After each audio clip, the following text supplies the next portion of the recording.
60s all built up and all became part of it. Many interesting facets all coming together.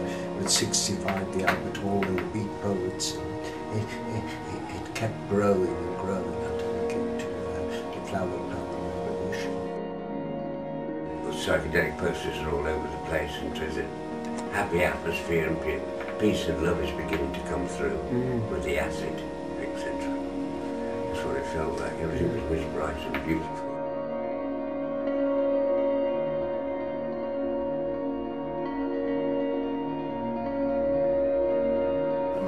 The Arts Lab was totally built on, for lack of a better word, hot air. It may not be what you're into, but anything that's an exception to the rule is worth checking out. Well, I heard a story that a lot of the freaks in the 60s were trying to emulate the imagined scene of the 20s in Paris with the bohemians and poets and writers there. Was that a conscious thing? I think unconscious, but yes, I mean we wanted to emanate, I wanted to emanate Antonin Artaud, who was a great visionary madman who influenced lots of people and influenced me.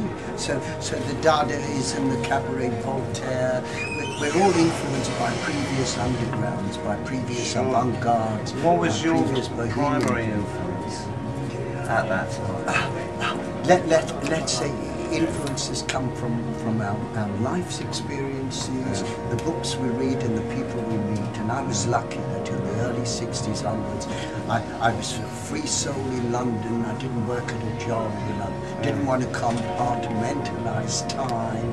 And so I had a chance of seeing over the parapet of things and meeting people who were very interesting.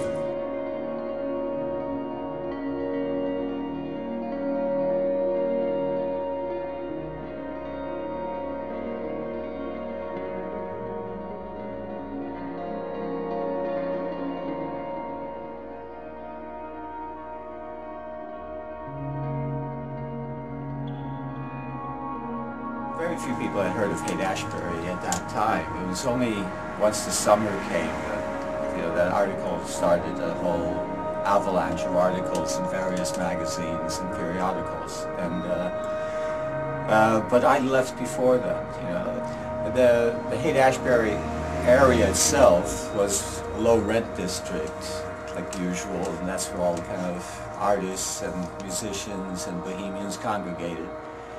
And being San Francisco as a kind of an interesting, eccentric city itself, all the kind of countercultural elements were sort of based in that vicinity.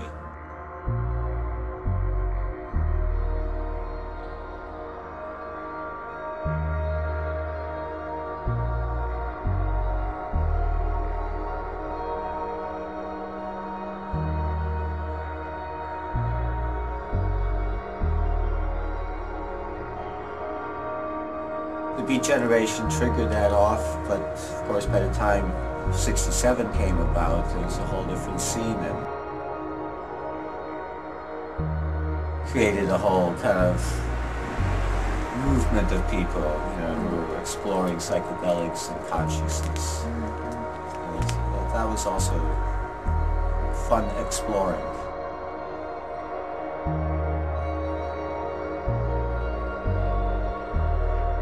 Later on, after the whole Summer of Love thing, which was quite nice, lots of fun, but like by the time 1969 rolled around, starting in '68, you know, people were coming from all over the country, not just because of the scene, but you know, they were either kind of speed freaks, junkies, also alcoholics, you name it. Anyone who thought, oh, this is the life as is presented in the papers and magazines of hedonistic pleasure. But it was also a lot of work, you know, to keep the whole thing going. And a lot of people contributed to that.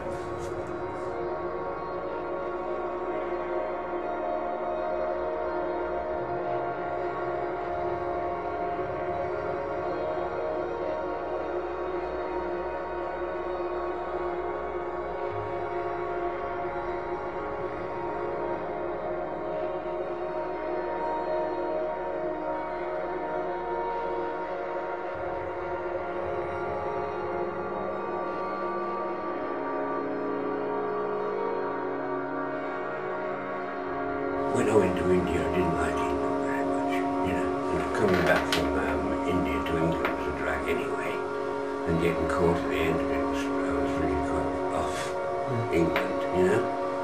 And then I've come out 3 years later, big jumps in music. Went to the Bath Festival pretty soon.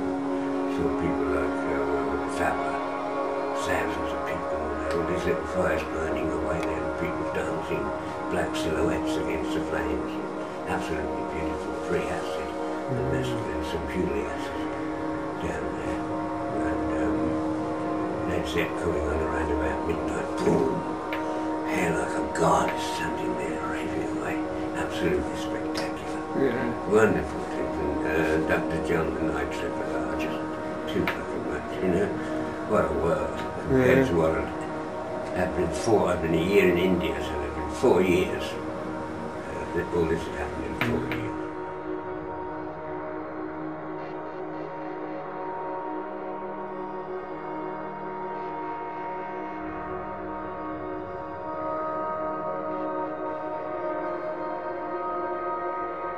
I was part of a collective, and I came in with a new story for them to arrest the Home Secretary, which was Roy Jenkins, and we were going to stage something at the Roundhouse, which was a theatre of fact.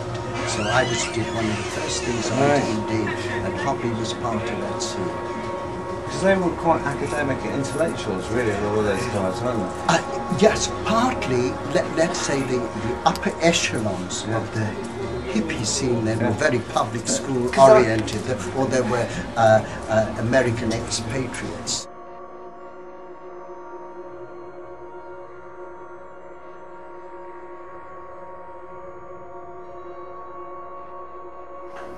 When my love play was put on there, it was very difficult times at the Arts Lab, wasn't it? And towards the end, yeah, it became difficult because of, well, 2 or 3 things happened. One was that German television came to make a documentary of the Arts Lab, and they saw John and Yoko in the Arts Lab, and they asked if they could interview them. And I said, well, ask them, you know. And they asked John or Yoko, and she said, sure. And so it went out in German television that John and Yoko were hanging out at the Arts Lab, and I think about 10 million backpackers from Germany came. And then, whose idea was it to do the alchemical wedding? I don't know. I really don't know. I'm pretty, you know. Because you and Jack, wasn't it? It was Jack and I, whether it was his idea or my idea or what. We were so mostly so closely involved in projects at the time that I call it the Jack and Jim show. it was the Jack and Jim show in many ways, yeah. Yep. We planted a lot of seeds. Yes, and they're still sprouting. I wrote letters saying I'm starting the Arts Lab. It's going to be like the Traverse in Edinburgh, because the Traverse in Edinburgh had a good reputation at the time. And it's going to be in London, it's going to be in Covent Garden, and it's going to be a club, not because we want to exclude anyone, but because we have to raise some money.